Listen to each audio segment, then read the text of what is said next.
말도 안 되는 일이 벌어졌습니다. 절대 불가능한 일이 현실이 되었습니다. 섭씨 50도가 넘는 뜨거운 사막 한가운데 도시 철도가 건설되었다고 하는데요. 놀랍게도 그것을 성공시킨 주인공은 한국이라고 합니다. 오늘은 세계적으로 저명한 건축 설계사가 직접 경험한 놀라운 이야기를 전해드립니다. 안녕하세요. 저는 파리 근교에 살고 있는 소피아 뒤부아라고 합니다. 프랑스에서 가장 권위 있는 건축 설계사로 30년 넘게 유럽과 아시아의 여러 대형 철도 프로젝트를 이끌어왔어요. 불가능에 가까운 여러 프로젝트를 성공시켰다는 자부심이 있었습니다. 그런데 그 자부심이 무너진 순간이 왔죠. 바로 사우디아라비아 리야드 메트로 프로젝트를 만났을 때였어요. 2013년 여름, 저는 리야드 메트로 프로젝트의 총괄 자문으로 초청받았습니다. 첫 미팅에서 프로젝트 계획서를 받아든 순간 제 입에서 절로 말이 나왔어요. 이건 불가능합니다. 총 176km 길이, 6개 노선, 85개 역사를 갖춘 거대한 지하철을 모래 폭풍이 몰아치는 사막 한가운데 건설한다. 이건 상식적으로 말이 안 됐죠. 특히 한국의 삼성물산이 4호선, 5호선, 6호선을 담당한다는 소식을 듣고 더욱 걱정이 앞섰어요. 약 70km에 달하는 길이와 29개의 역, 그리고 24km 교량 구간까지 프로젝트의 핵심 부분을 맡게 된 것이었거든요. 그 자리에 함께했던 독일철도 컨설턴트 하이리 베르너는 고개를 절레절레 흔들었습니다. 유럽의 기술로도 힘든 환경인데 한국이 맡은 구간은 더 어려운 지역이에요. 1년도 못 가 포기할 겁니다. 저도 속으로 동의했어요. 파리의 지하철도 건설에 수년이 걸렸는데 이 혹독한 사막에서 어떻게 가능할까 싶었거든요. 게다가 한국은 유럽의 오랜 철도 역사에 비하면 신생 국가나 다름없었습니다. 그날 저녁 호텔방으로 돌아와 프로젝트 자료를 다시 훑어보았어요. 그때 눈에 띈 것이 FSM 공법이란 단어였습니다. 한국에서 이미 사용된 이 공법은 공사 기간을 획기적으로 단축할 수 있다고 했어요. 흥미롭긴 하네. 하지만 유럽에서도 비슷한 공법을 쓰고 있는데 다음 날 한국 팀과의 첫 미팅이 예정되어 있었어요. 솔직히 저는 별 기대 없이 그 자리에 참석했습니다. 하지만 삼성물산의 이 팀장이 보여준 프레젠테이션은 제가 알던 건설 기술과는 완전히 달랐어요. 특히 직경 9.0m의 터널 굴착 장비를 사용한 굴착 속도는 세계 기록에 도전하는 수준이었죠. 이게 과연 가능할까? 의심이 가득한 표정으로 질문했을 때 이 팀장의 자신감 넘치는 미소를 아직도 기억합니다. 박사님, 저희는 이미 이보다 더 어려운 환경에서도 성공한 경험이 있습니다. 리야드의 사막은 오히려 도전이 될 거예요. 그 순간 저는 알았어요. 제가 지난 30년간 쌓아온 경험과 지식이 도전받게 될 것이라는 사실을. 그리고 그 도전은 제가 상상했던 것보다 훨씬 더 극적인 방식으로 다가왔습니다. 프로젝트가 시작되고 몇 개월이 지났습니다. 2014년 4월 본격적인 공사가 시작됐죠. 리야드의 더운 봄은 여름을 향해 달려가고 있었어요. 제가 처음으로 실감한 사막의 현실은 상상 이상이었습니다. 외부 기온이 섭씨 45도를 넘는 날이 일상이었고 예상치 못한 모래 폭풍은 마치 살아있는 생물처럼 공사 현장을 집어삼켰어요. 이런 환경에서 어떻게 정밀 작업을 한다는 거죠? 저는 현장 사무실에서 한숨을 내쉬었습니다. 프랑스 알스톰 팀이 담당한 2호선 구간에서는 벌써 문제가 발생하고 있었어요. 극심한 고온으로 인해 장비 성능이 저하되고 모래먼지 때문에 전자 시스템이 오작동을 일으키는 일이 빈번했고 베르너와 저는 현장을 둘러보며 고개를 절레절레 흔들었습니다. 이대로라면 완공이 2년은 더 늦어질 텐데. 그가 낮은 목소리로 말했어요. 저도 동의할 수밖에 없었죠. 애초에 이 환경은 유럽의 기술 표준으로 설계된 장비들에 너무 가혹했고 그런데 이상한 점을 발견했습니다. 한국이 맡은 4, 5, 6호선 구간은 다른 현장과 달리 작업이 순조롭게 진행되고 있었어요. 417 어떻게 이런 일이 가능할까? 호기심이 생겨 한국팀의 현장을 직접 찾아가 보기로 했죠. 그곳에서 만난 이 팀장은 친절하게 저를 맞아주었습니다. 우리는 리야드 환경에 맞게 특별히 준비했습니다. 모래 폭풍이 한 달 이상 지속될 수도 있다는 걸 알고 있었거든요. 그의 말에 저는 놀랐어요. 다른 팀들은 그런 가능성을 제대로 고려하지 않았거든요. 이 팀장은 자신들이 적용한 FSM 공법에 대해 설명했습니다. 교량 상판을 공장에서 미리 제작한 후 현장에서 한 번에 설치하는 방식입니다. 이렇게 하면 외부 환경의 영향을 최소화하고 시공 속도도 높일 수 있죠. 그가 보여준 도면을 보니 55M 길이의 교량 상판을 단 7일 만에 설치할 수 있다고 했어요. 일주일 만에요? 그건 불가능합니다. 제가 의심스러운 표정으로 말했죠. 이 팀장은 웃으며 대답했습니다. 직접 보시면 믿으실 거예요. 내일 5호선 교량 구간에서 설치 작업이 있는데 함께 가보시겠어요? 호기심에 못 이겨 저는 그 제안을 받아들였습니다. 해시태그 이슬라 이야기 사막 속 기적의 철도. 다음날 저는 베르너와 함께 5호선 교량 공사 현장을 찾았어요. 그곳에서 본 광경은 지금도 선명하게 기억납니다. 거대한 크레인이 미리 제작된 교량 상판을 들어올리는 모습은 마치 거인이 장난감 블록을 놓는 것 같았죠.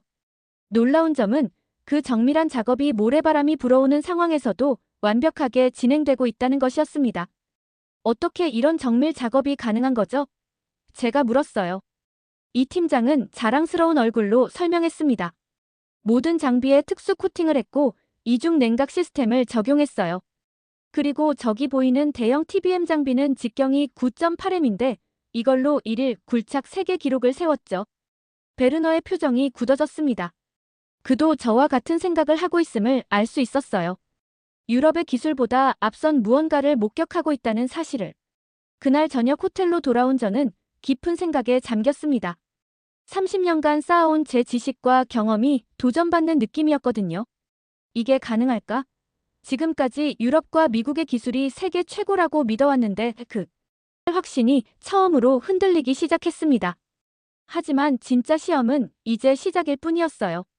사우디의 여름은 더욱 혹독해질 테고 한국의 기술이 그 극한의 환경을 이겨낼 수 있을지는 아직 두고 봐야 했으니까요. 제 마음 한구석에는 여전히 의심이 남아 있었습니다. 정말 이들이 성공할 수 있을까?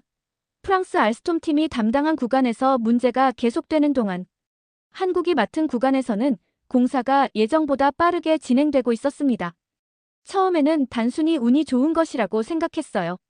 하지만 3개월이 지나도 그 속도가 꺾이지 않자 우리 모두 궁금증을 감출 수 없었죠. 도대체 어떻게 이런 속도가 가능한 거죠? 프로젝트 중간 평가 회의에서 베르너가 직접 물었습니다. 이 팀장은 자랑스러운 얼굴로 대답했어요. 저희는 이 환경에 맞게 모든 시스템을 처음부터 새로 설계했습니다. 회의실 스크린에 나타난 자료들은 정말 놀라웠어요. 한국팀이 적용한 특수 코팅 기술은 장비.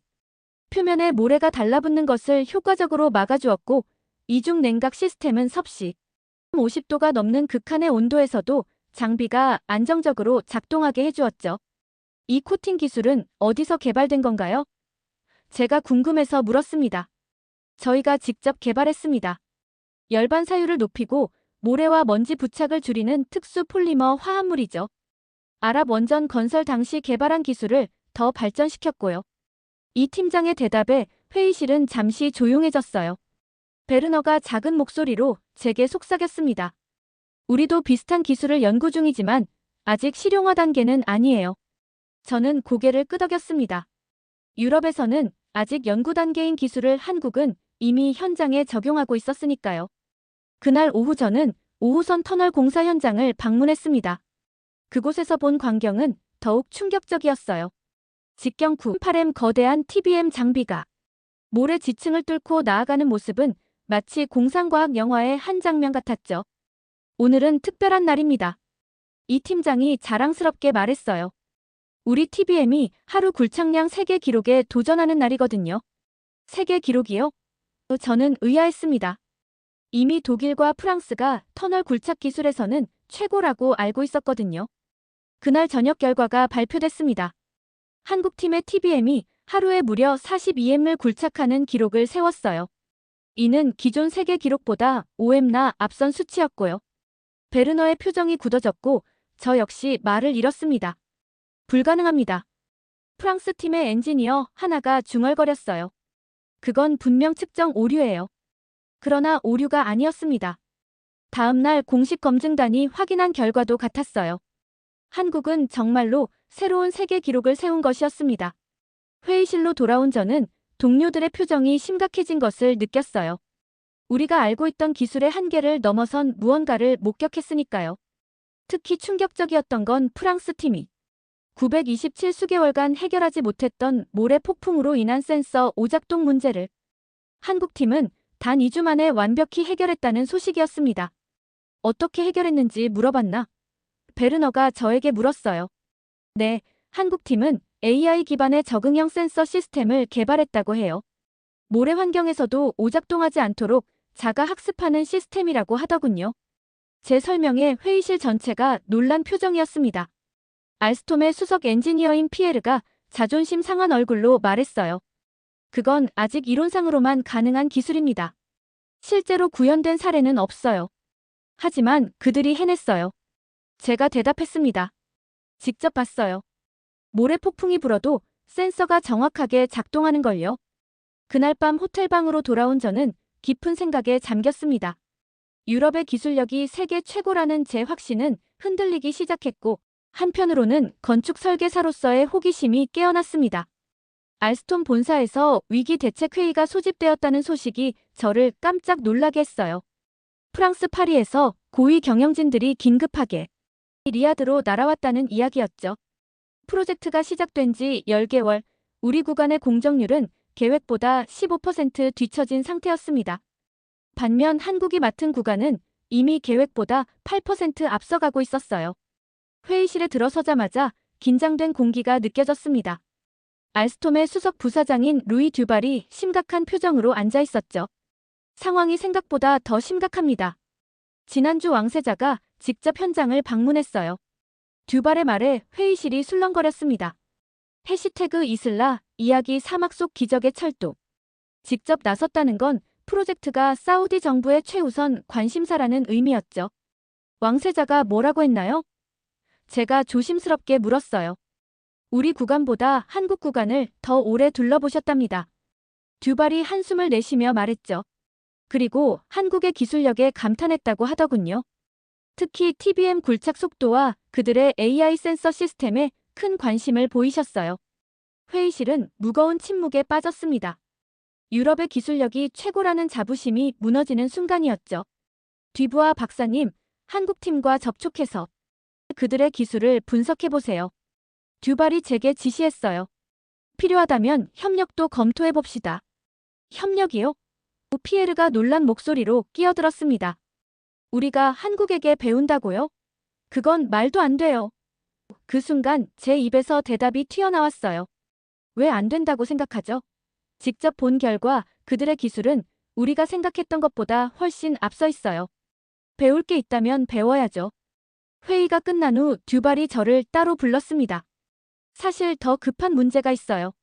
사우디 정부가 프로젝트 재조정을 검토 중이라는 소식이 들려왔거든요. 재조정이요? 심장이 쿵 내려앉는 기분이었어요. 네, 성과가 좋은 팀에게 더 많은 구간을 맡기는 방안을 고려하고 있다고 해요. 다시 말해 우리 구간의 일부가 한국으로 넘어갈 수도 있다는 거죠. 그 말을 들은 저는 충격에 빠졌습니다.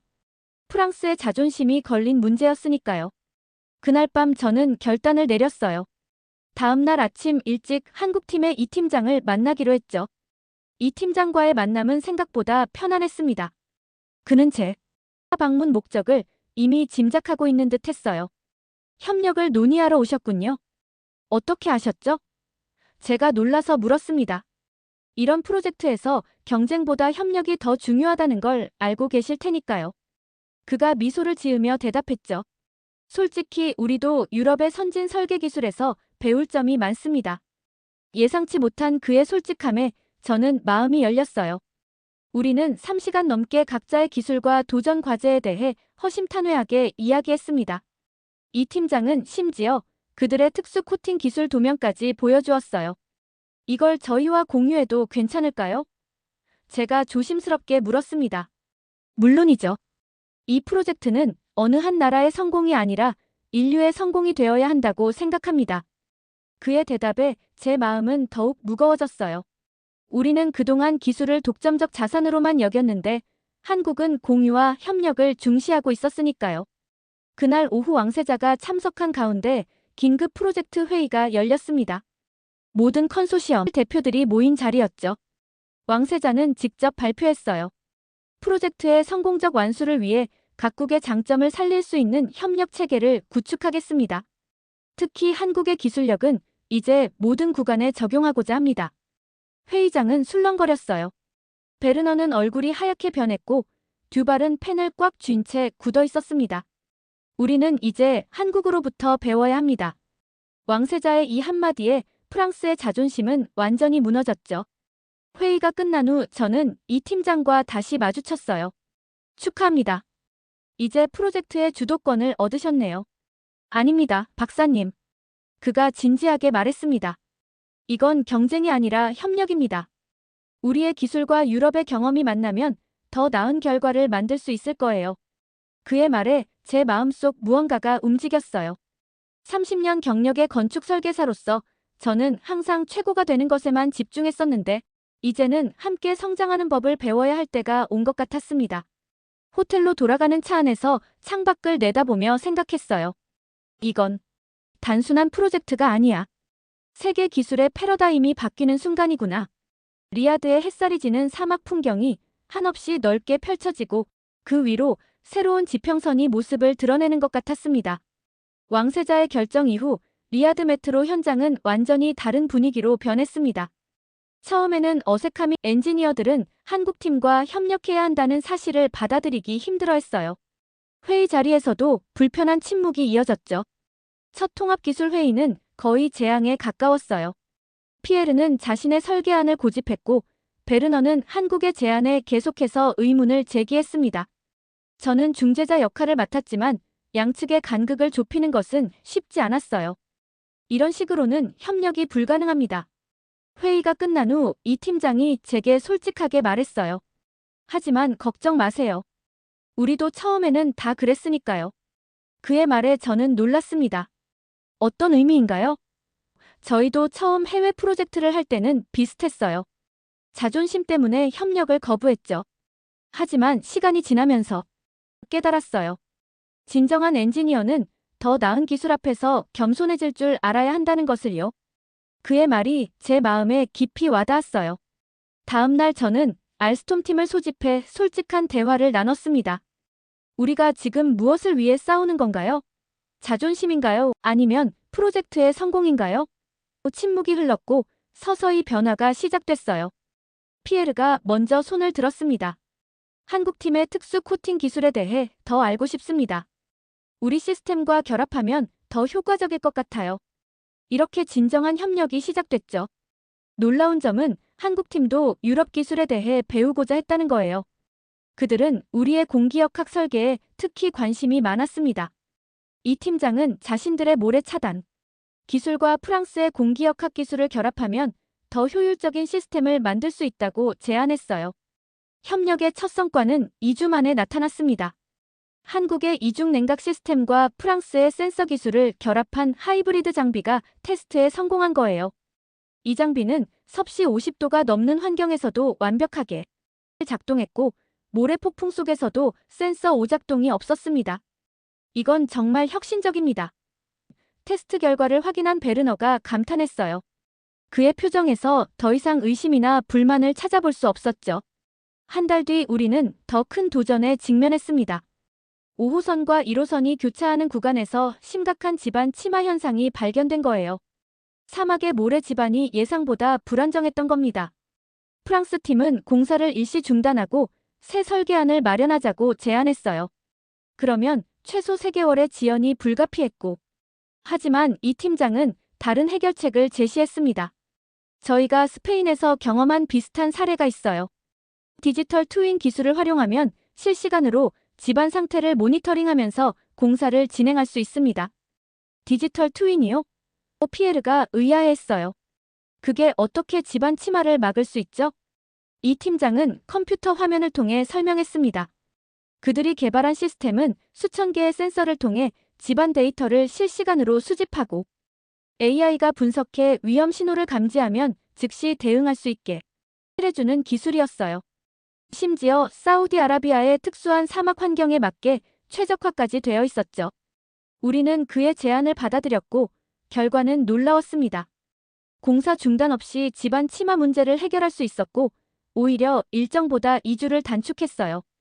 이 성과는 사우디 정부의 주목을 왕세자는 직접 현장을 방문해 양국 기술진을 격려했습니다. 이것이 바로 비전 2032 추구하는 혁신의 모습입니다. 국경을 초월한 협력으로 불가능을 가능하게 만드는 것이죠. 왕세자의 말에 모두가 박수를 보냈고 저는 문득 깨달았어요. 우리가 단순히 철도를 건설하는 것이 아니라 새로운 협력의 패러다임을 만들어가고 있다는 것을요. 저녁 식사 자리에서 이 팀장이 흥미로운 이야기를 들려주었습니다. 한국은 외국 기업들과 공동으로 30개국에서 97건의 프로젝트를 수행했으며 총 수주액이 약 200억 달러에 달한다고 했어요. 그들은 이미 오래전부터 국제협력의 중요성을 깨닫고 실천해 온 것이었죠. 우리는 항상 배우는 자세로 임했습니다. 프랑스의 설계 감각, 독일의 정밀함, 스페인의 창의성. 모두 배울 점이 있으니까요. 이 팀장의 말에 저는 고개를 끄덕였어요. 그날 밤 호텔방으로 돌아오며 생각했습니다. 우리가 한국을 단순히 신흥산업국으로만 여겼던 건 얼마나 큰 오산이었던가. 프랑스의 고전적인 엔지니어링에 자부심을 갖고 있던 저였지만 이제는 새로운 시각으로 세계를 바라보게 됐어요. 다음 날 아침 저는 이 팀장에게 솔직하게 물었습니다. 한국이 이토록 빠르게 성장한 비결이 뭐라고 생각하세요? 그는 잠시 생각하더니 미소를 지었어요. 아마도 선택의 여지가 없었기 때문일 겁니다. 우리는 자원도 없고 역사적으로 강대국에 둘러싸여 있었죠. 유일한 자원은 사람뿐이었어요. 그래서 배움에 목마를 수밖에 없었고 항상 더 나은 방법을 찾아야 했습니다. 그의 대답이 제 마음에 깊은 울림을 주었습니다. 도전과 필요가 혁신을 낳는다는 단순하지만 강력한 진리였어요. 2024년 11월에 선선한 아침, 리야드 왕궁의 화려한 홀에 각국 대표들이 모였습니다. 프로젝트 시작부터 10년이 넘는 시간이 흘렀고 드디어 대망의 순간이 다가온 거예요. 국왕이 직접 개통식에 참석하셨고 그의 표정에서 자부심이 느껴졌어요. 리야드 메트로는 비전 2030의 상징입니다. 불가능을 가능으로 만든 인류의 협력과 혁신의 증거이기도 하죠. 국왕의 연설이 끝나고 특별히 한국 대표단을 향해 엄지손가락을 들어 보이셨어요. 특히 한국이 담당한 4호선, 5호선, 6호선이 예정보다 5개월 앞서 완공된 것에 큰 감명을 받으셨다고 했습니다. 완공된 메트로는 하루 최대 360만 명을 수송할 수 있고 무인운전 시스템으로 90초 간격 운행이 가능했죠. 특히 모래 폭풍에도 끄떡없는 안정성은 세계 철도 업계의 주목을 받았어요. 한국의 기술력은 세계 최고입니다. 국왕의 이 한마디에 회의장은 박수로 가득 찼고 저는 그 자리에서 깨달았습니다. 세계의 기술 지형도가 완전히 바뀌었다는 것을요. 베르너가 제게 속삭였어요. 기술 혁신의 표준은 이제 한국이 되었군요. 이제 리야드 메트로는 힘차게 달리기 시작했고 저는 다음 목적지를 정했습니다. 서울의 지하철을 직접 경험해보는 것이었죠. 새로운 여정이 시작되는 순간이었습니다. 리야드 메트로 개통 이후 저는 서울에서 열린 세계철도 기술 컨퍼런스에 참석했습니다. 컨퍼런스장에는 이전에는 상상할 수 없었던 광경이 펼쳐졌어요. 프랑스, 독일, 영국의 엔지니어들이 한국의 기술을 배우려고 줄을 서 있었거든요. 세계의 기술 지형도가 완전히 바뀌고 있는 것이었죠. 박사님, 우리 협력 프로젝트가 벌써 주목받고 있습니다. 이 팀장이 반가운 얼굴로 다가왔어요. 그는 리야드에서 시작된 한국-프랑스 공동기술 개발이 몽골, 호주, 카타르의 철도 사업 입찰에서 유리한 고지를 점하고 있다고 알려주었습니다. 특히 인상적인 것은 한국 기업들의 글로벌 행보였어요. 호주 로이힐 프로젝트, 몽골 철도 사업, 카타르 도하. 예전에는 유럽과 미국이 독점하던 시장이었죠. 이제 한국은 더 이상 신흥 강국이 아닙니다. 세계 표준을 만드는 나라가 되었어요. 알스톰의 새 회장이 연설 중에 말했습니다. 저는 그 말에 고개를 끄덕였어요. 컨퍼런스 마지막 날, 사우디 대표단이 또 다른 소식을 전했습니다. 리야드 메트로의 성공을 본 왕세자께서 인프라 개발에서도 한국과의 협력을 확대하기를 희망하신다는 거였죠. 세계의 시선이 이제 동쪽으로 향하고 있었습니다. 서울의 밤하늘을 바라보며 생각했어요. 불과 몇 개월 전만 해도 불가능하다고 믿었던 일들이 현실이 되었고 기술의 패러다임이 빠르게 바뀌어가고 있었습니다. 한국의 기적은 사막을 넘어 이제 세계를 변화시키기 시작했습니다. 불가능하다. 처음 제가 말했던 그 한마디가 이제는 역사의 한 페이지가 되었습니다. 리야드 메트로 개통 이후 전 세계 철도 기술의 패러다임이 완전히 바뀌었어요. 서울로 돌아온 저는 한국철도기술연구원을 방문했습니다. 그곳에서 마주한 기술들은 더욱 놀라웠죠. 이건 세계 최초의 수소 열차입니다. 연구원장의 설명에 저는 또 한 번 놀랐어요. 한국은 이미 철도 분야에서 수소경제선도 기술을 국제표준화기구에 제안하여 세계 수소기술국제표준 제안의 20%를 선점했다고 했습니다. 더 놀라운 사실은 독일까지 한국과 손을 잡았다는 거였어요. 스마트 제조와 미래차 분야에서 표준화 공동작업그룹을 구성하고 국제표준을 함께 제안한다는 소식이었어요. 불과 몇 년 전만 해도 독일이 한국에게 배운다는 건 상상할 수 없었습니다. 서울 지하철을 타고 이동하며 창밖을 바라봤어요. 한국은 2025년까지 완전 자율주행 제도와 인프라를 세계 최초로 완비한다고 하네요. 동행한 이 팀장의 설명에 고개를 끄덕였습니다. 비행기 안에서 창밖을 내다보며 생각했습니다. 사막 한가운데서 시작된 협력이 이제는 전 세계로 퍼져나가고 있었어요. 한국은 더 이상 신흥 강국이 아니었습니다. 이제 그들은 세계 표준을 만들어가는 진정한 기술 강국이 되었습니다. 그리고 저는 그 역사적인 순간을 직접 목격한 행운아였죠. 한국의 기술 혁신 속도를 보면 다음 10년 안에 그들이 어디까지 발전할지, 어떤 불가능을 또 가능으로 바꿀지 너무 기대가 됩니다. 오늘은 사막을 가로지른 한국의 기적, 리야드 메트로 프로젝트에 관한 프랑스 건축 설계사의 사연이었습니다. 한국철도 기술의 혁신성과 세계적 경쟁력을 다시 한번 확인할 수 있었습니다. 불가능하다고 여겨졌던 사막 한복판의 지하철 건설을 한국의 기술력으로 해결한 점이 놀라웠습니다. 오늘의 사연 감동적이셨다면 좋아요, 구독 부탁드립니다. 여러분의 호응은 한국의 위상을 드높이는데 큰 힘이 됩니다. 내일도 감동적인 사연으로 찾아뵙겠습니다. 귀한 시간 내주셔서 감사합니다. 지금까지 감동 오디오였습니다.